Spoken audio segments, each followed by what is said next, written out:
Pemirsa, Kementerian Agama Sulawesi Selatan memberikan penjelasan terkait imbauan pengeras suara di masjid. Menurutnya, kebijakan tersebut semata-mata untuk menjaga keharmonisan umat beragama.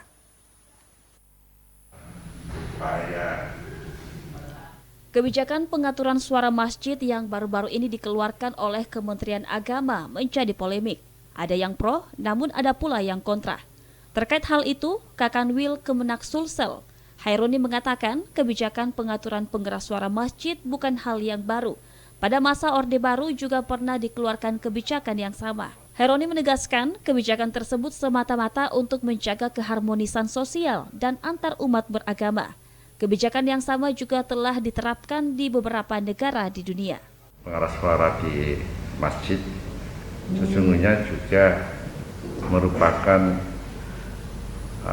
perbaruan dari instruksi Bimas Islam yang lama. Jadi sesungguhnya tidak ada sesuatu hal yang baru.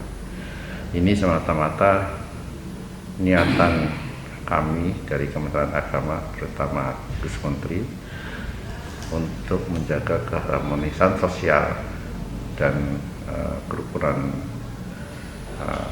umat beragama di Indonesia.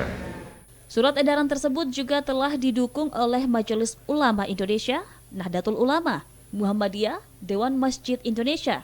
Haironi juga menambahkan kebijakan ini sebagai upaya untuk mewujudkan kemaslahatan dalam penyelenggaraan aktivitas ibadah.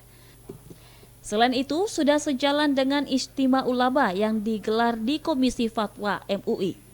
Ardi Jaho, Celebes TV.